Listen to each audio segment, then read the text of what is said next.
Hey everybody, welcome to today's vlog. It's me, Brad Wilkinson, your favorite realtor. How you guys doing out there in the internet world?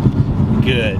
Hey, so we're headed to Charlie's right now in Windsor. It's a great spot. My tummy's feeling a little gurgly actually. So we're gonna go down there and put some fuel in the old tank and meet up with my lender and talk about some mortgage rates. So stay tuned. So I kept having this issue with my car to where I'd be driving down the road and the fasten seatbelt sign would come on, like my seatbelt wasn't attached, but it was.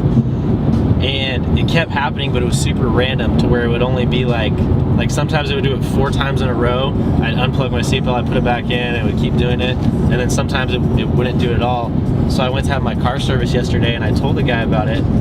And he told me that the reason it's doing it is because I'm taking my cell phone, and if I set it on the passenger seat, the radio waves or the frequency or whatever the heck it is from my phone trips out the sensor on the seatbelt and makes it seem like a passenger is in there, and since the passenger seatbelt isn't fastened, it throws the light off.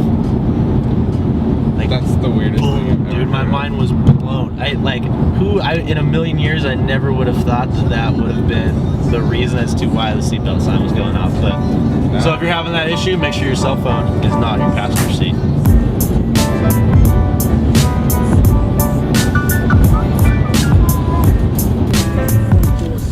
What if we started a school and all we did is like, here's how to file taxes, here's how to buy a house, here like things that you need for like actual living in life. I feel like if we did that, like that would be a huge hit. You know, people, who really cares about like history and algebra, math that no one uses? I think there should be like a like a man school, like to try to teach somebody like how to be like. I would actually love to take that class. I'll teach it to you. Sweet, dude. I'm so pumped you're gonna have an office here. I'm gonna come here like twice a week for lunch. Me too.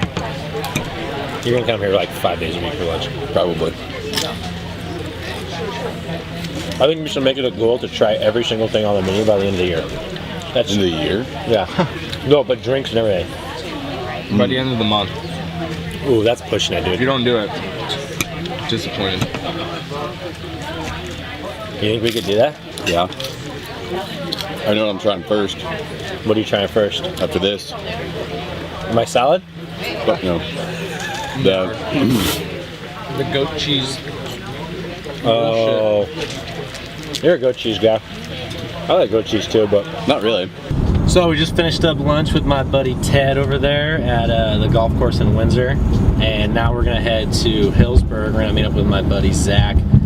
He's out at a job he's doing out here in Hillsburg, so we're gonna meet up with him, say what's up, and he's gonna tell you a little bit about him and his company. So we'll cut to that clip now. Hey guys, my name's Zach Acheson, owner of Acheson Environmental Services out here in Healdsburg right now. Just sprayed this road. Sonoma County based little company. During the summer months we focus on dust control, and we're gearing up to change paths and go into erosion control for the winter. With the fires recently, we'll be real busy because of all the construction that's going on.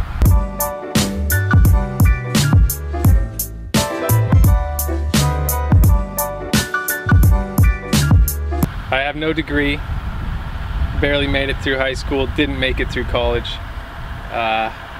Brad was there for the whole ride. Probably most of the reason I didn't make it through college is because of Brad.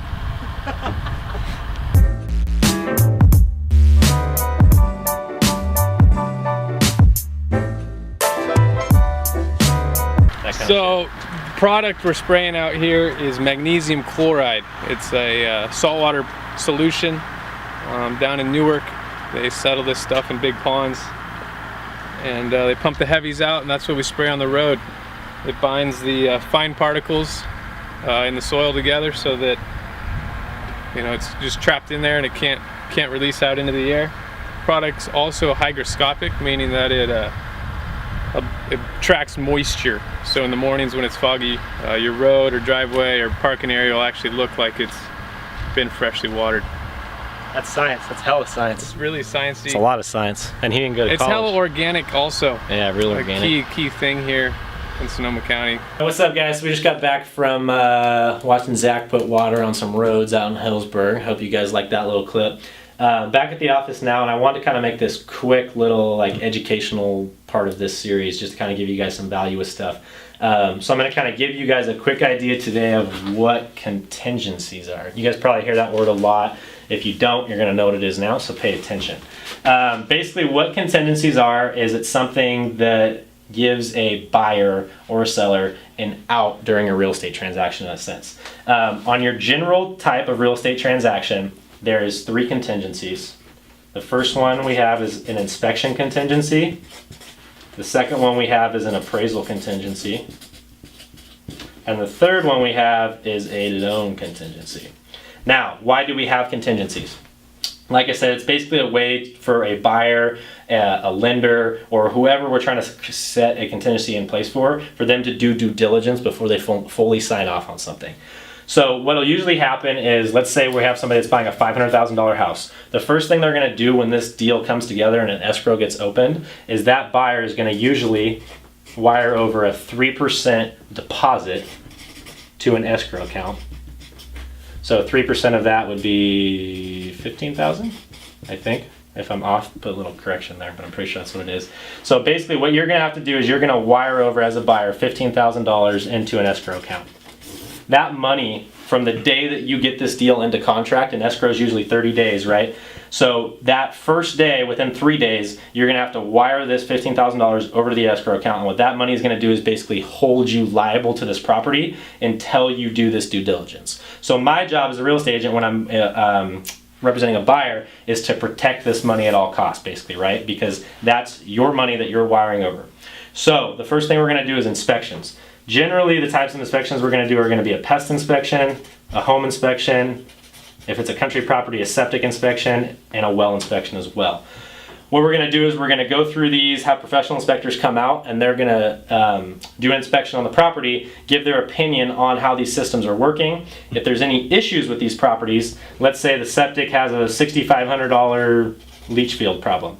Now what we can do is we can go back to the seller because we have this inspection contingency in place and say, hey, we want $6,500 back because the leach field's broken, or whatever the issue is.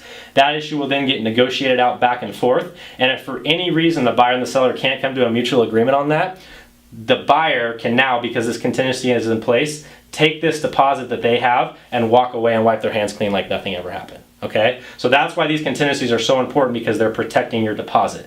Now, hopefully that doesn't happen. The buyer and the seller come to mutual agreement. We get this inspection off the book. Then we go to appraisal contingency. Appraisal contingency is put into place by the lender or the bank. Basically, they put it into place because they want to make sure that they're not overpaying for the property that they're loaning on. So if the property is in contract at $500, the property has to appraise at $500. Otherwise, the bank will not lend on it. So let's say the property appraises at $475 according to the appraiser. Now there's a $25,000 difference here that somebody has to make up the difference for. Usually what will happen is hopefully the buyer and the seller can come to a mutual agreement, and then like I said, that deal and that contingency will then get crossed out just like the inspection contingency. If they cannot, once again, the buyer can walk away, take their deposit, wipe their hands clean like nothing ever happened because this contingency is in place, okay? Same thing with the loan. The loan is gonna be just the lenders double, triple checking all of your paperwork to make sure that you are in fact fully qualified to buy this property. You'll already be pre-approved at this point, which we'll talk about in another video, but the loan contingency is just double and triple checking things, like I said, to make sure that you are qualified to buy this loan. So once the bank or the lender says, yes, he's good, we can remove that contingency. Sometimes that doesn't happen. Maybe there's an unforeseen issue that they didn't see during the pre-approval process, and now the loan can't go through. So we put this contingency in place just in case like something like that does come up. Once again, you can take your money and you can walk away. Hope you guys learned a little bit from that. If you have any questions about that stuff, like I said, I know there's kind of a lot and I ran through that quickly. Feel free to just shoot me a text, DM me, message me, whatever. I'm always down to answer your guys' questions. So yeah, hope you enjoyed that. We're gonna be making a lot more videos like stuff like this too. So if you have something also that maybe you're interested in learning more about, put in the comments down below and just say, hey, can you do a video on whatever, and we'll talk more about it in detail. We're gonna head over to Santa Rosa. I have a couple properties I'm gonna show to a client right now. So we're gonna head over that way and we'll see you guys at the house. Got newer windows. Siding doesn't look too bad, huh? Oh, it's nice. Yeah, I like that 211. Yeah, it's easy to work with. What you do here is you take a thing of charcoal briquettes and you put them under here This is usually your high side, this is usually your low side. So you're gonna have less coals here, more coals here. This is gonna be for your steaks, your burgers, your hot dogs. This is gonna be for kind of doing more slow smoking stuff, ribs, pork shoulder, whatnot. But anyway, you put them under here, and then you can see this is adjustable with these little slots here. So you can raise and lower the grill to where you want and have a great view while you're barbecuing. So, learn something every day. Hardwood floors are nice. Yeah, well, dude, that's what I was just gonna say. So this stuff, my buddy bought a place really similar to this. The best thing to do with this, you just go rip one of those big sanders, You sand it down, and then you restain it. Clear coat over Yeah, dude, it looks money. And then you have real hardwood floors too. It's not part of the raw. Huh? They got cedar in it, dude. That's your tip for the day.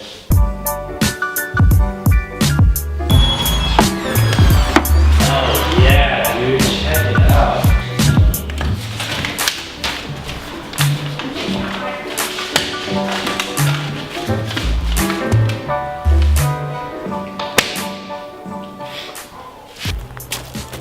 Whoa, look what we got here. It's like CSI Miami right here. See this? This is the key to buying this house.